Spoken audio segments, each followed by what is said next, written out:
Hello and welcome to another video on my YouTube channel. My name is Joris and today I'm here with a video about European ETFs that invest globally and distribute a dividend.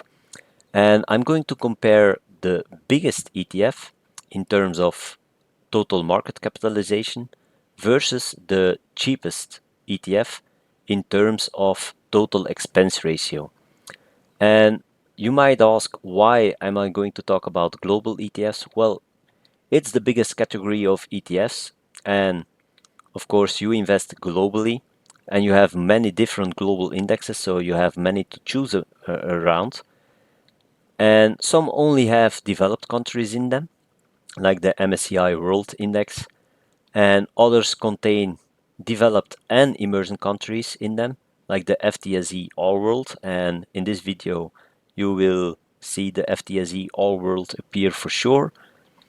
And you can also look at my previous videos that I made, so European ETFs for a global one fund portfolio, and another one, choosing the right global index.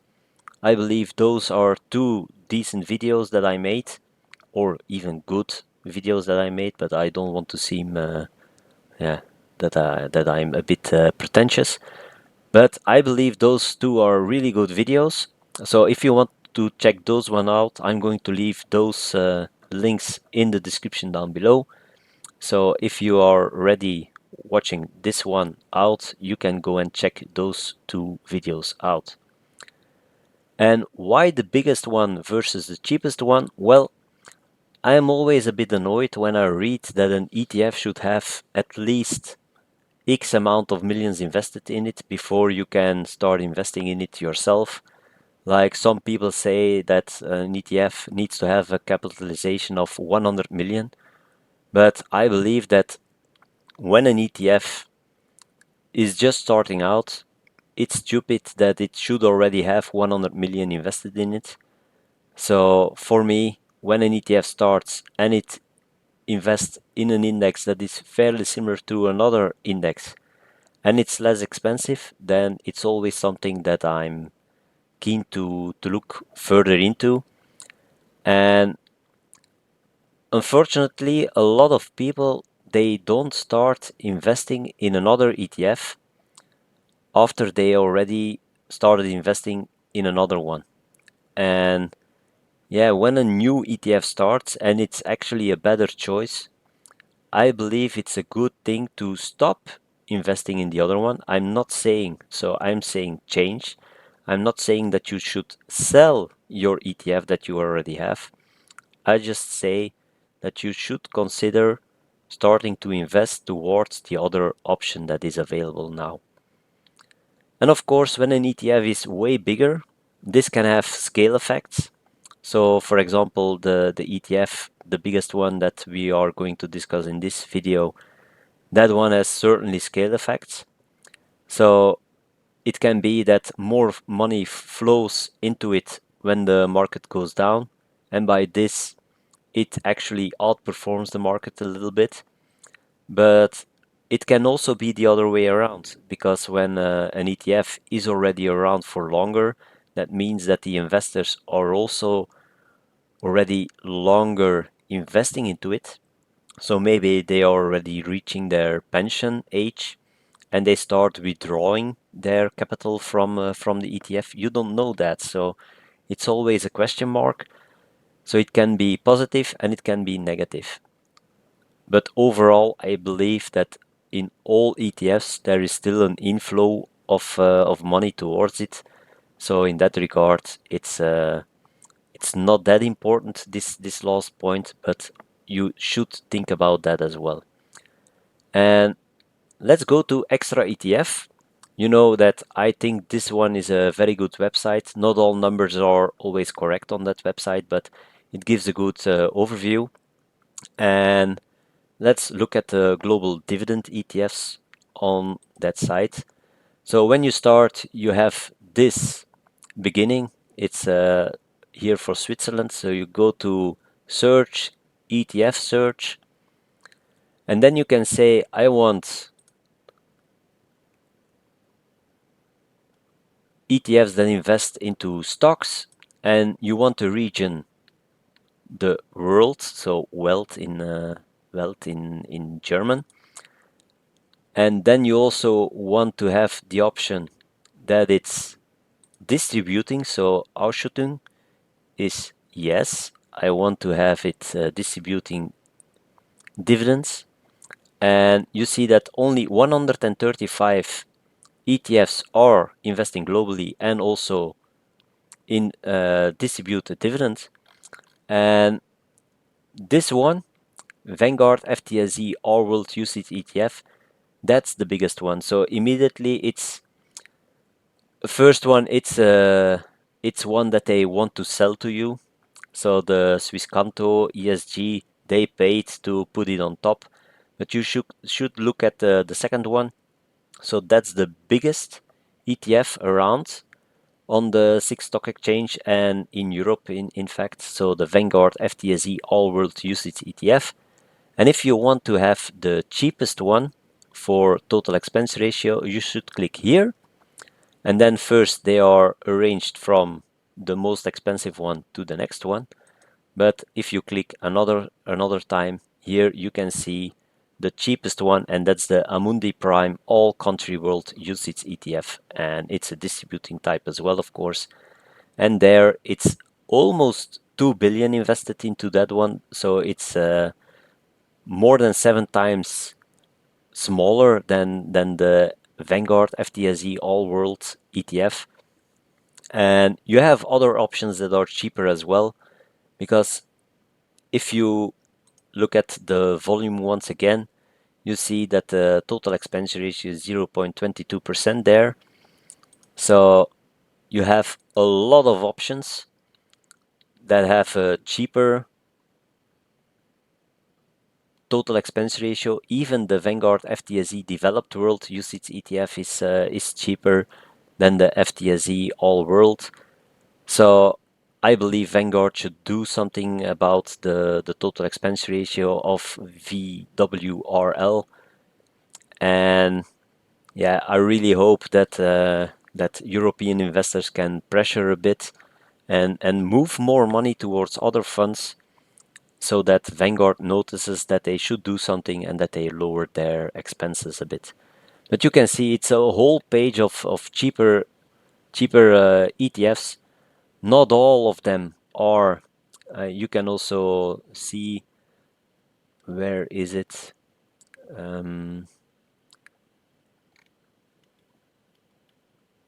You should be able to say Replicationsart. So this 13 synthetical ones, you know that I don't like synthetical ETFs.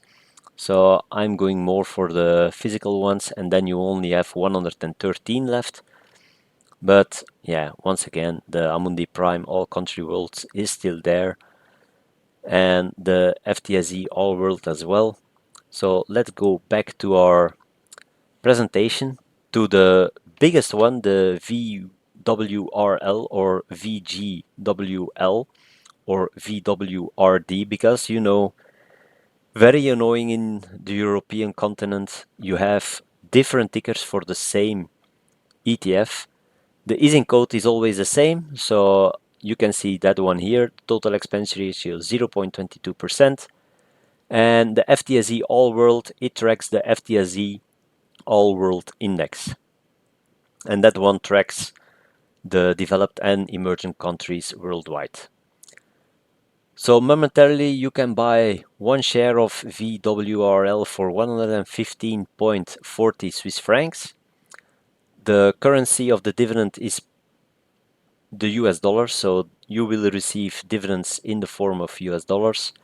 There are 3,628 companies into this ETF, and there is 14.460 million invested into this ETF. So you see here, this number is a bit higher than on the website of ExtraETF, but this one is the correct number. I got it from the Vanguard website and from Just ETF, and it's a fully replicated type. So you know that I love this kind of ETFs. And the past year, you can see two numbers here. This one is the performance in US dollar, and in between brackets you can see the performance in Swiss francs. Because you can buy this one in Swiss francs, I think it's a good thing to also depict the performance in Swiss francs. As you know, the Swiss franc was moving up compared to the US dollar because of the tariffs, and you can see that quite significantly in the results of the performance of this fund. So this fund has been around since the 22nd of May of 2012, and yeah, the past year it is up 10.53% in US dollar currency. It pays out 4 dividends per year, so quarterly, in the most common months of the year for paying out dividends. And the dividend yield is 1.57%. So here you can see the distribution of the dividends. So in June it's a bit higher, but for the rest it's quite similar dividend payouts for this ETF. Then we can go to WEBG. So this one tracks the selective GBS Global Markets Large and Mid Cap Index, and it's also developed and emerging markets worldwide. So in that regard, it's more or less the same. Here you can see the easing code, because once again here you even have 4 tickers for buying the same ETF, and the total expense ratio, because it's the cheapest one, 0.07%. Here you can buy one share for $11.45, and the dividend is also being paid out in US dollars. There you have a little less companies, but still a lot of holdings into this ETF. So 2,331 companies represented in this ETF, and there is 1.9 billion invested into this ETF. The past year, this one is up slightly lower than VWRL, so 10.08%. And in terms of Swiss francs, it is up 0.33%. So yeah, when you are a Swiss investor, it always seems that you are performing worse than other people around the globe, but that's just because the Swiss franc is just so powerful, so strong. Only one dividend per year, so you know that I don't like that. It's being paid out in February, and the dividend yield is also slightly less than for VWRL, 1.42%, and it was paid out on the 12th of February of this year, and it's 0.162 US dollars that you received per share. So here you can see the comparison of the top 10 of the holdings of VWRL and WEBG or WebG, and it's all information from Just ETF, and you can see all the same companies, but just slight difference in the percentages of in which these companies are represented. Sometimes it's also slightly different orders. So Microsoft is here on place 2, and Microsoft is for WEBG on the 3rd place, and Nvidia is on the 2nd place for WebG, but not for VWRL. So there it's on the 3rd place. So actually quite comparable numbers for the top 10 holdings. The top 10 making up 2% more for WebG than for VWRL, but no big discrepancies between both ETFs. Also, country-wise, the distribution is quite equal. The only thing, living in Switzerland, it's nice to see Switzerland here on place 5, but unfortunately for WEBG, it moved to place 6.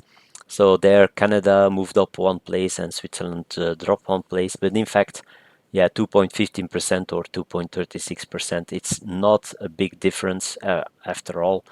And you can see all the same countries, in fact, represented, just a slightly lower percentage available for other countries for WEBG.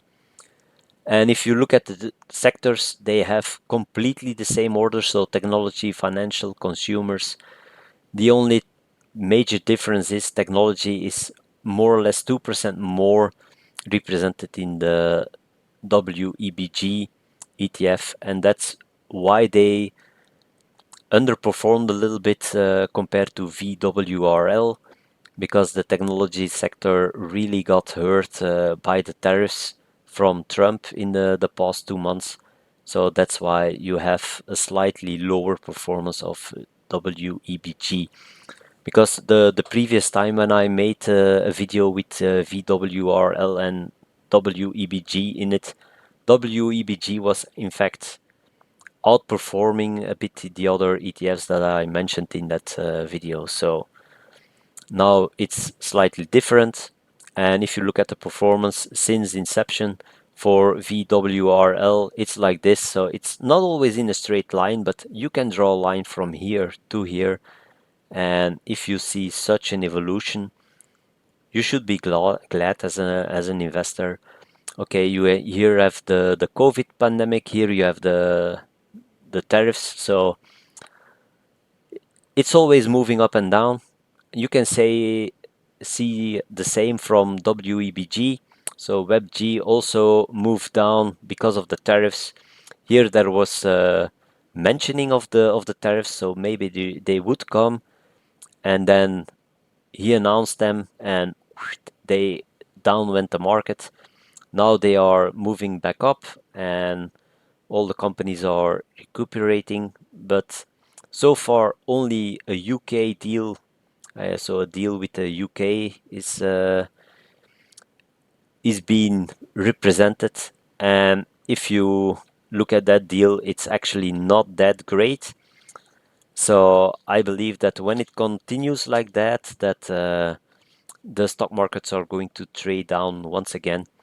So not that big as immediately here, but maybe they are going to go just flat in the next months, year or two, or they are going to trade slightly down in the coming months, because the trade deals that are being announced are actually not that great. If they are in the same line as the UK deal, it's definitely not looking promising at all. And then because the WEBG, it's only just started in February of 2024. Maybe I should have said it on the slide of WEBG, of course, but I forgot to mention it. So it's only 1 year and a bit old. And if you look at the evolution, so it was a little bit better. Then from here, it moved a little bit under it, but it recuperated and it was above it. And then with the tariffs being announced, they more or less were trading beside each other, and they are actually still trading more or less at the same pace, but the VWRL is slightly outperforming the WEBG with 0.05%.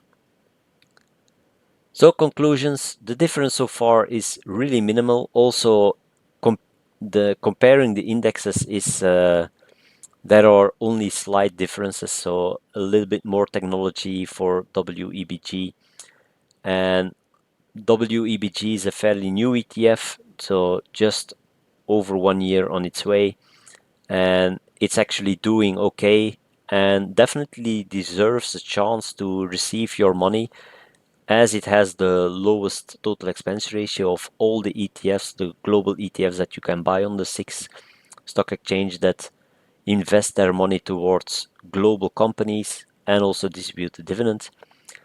Of course, you should keep in mind that it only pays out yearly dividends.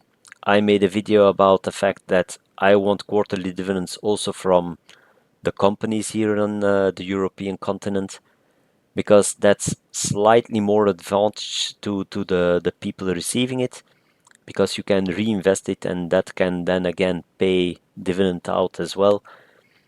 Yearly, so monthly dividends, it's only a slight increase compared to quarterly paid out dividends, but quarterly paid out dividends are definitely better than just yearly dividends.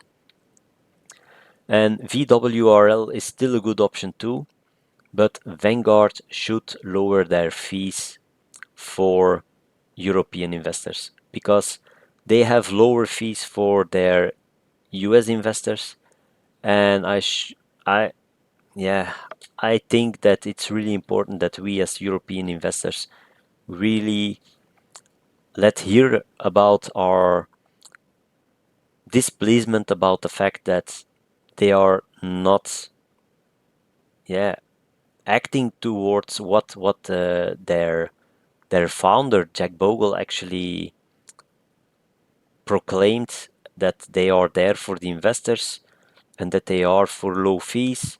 But in fact, now there are 30 funds that are actually cheaper than their own fund. So yeah, it's really annoying. They should lower their fee at least to 0.10. Then it would be a fair total expense ratio, but 0.22 is actually way too high, especially for Vanguard. And what I need to say, because it's not financial advice, it's just for entertainment that I make these kind of videos.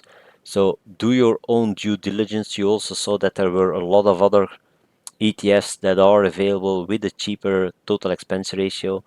Maybe one of those pleases you more than the two that I depicted today in this video. So do your own due diligence and then decide wisely in which you want to put your money towards. And also remember, it's not because you want to change that you have to sell all your previous ETFs, because selling always comes with costs, and costs is something that you want to avoid because that eats into your return as well. And with that being said, I thank you for watching to this one, and please consider subscribing to my YouTube channel. If you want, you can hit that like button as well. It helps out the channel enormously. And with that being said, thank you for watching to this one, and see you on the next one on my YouTube channel. Bye.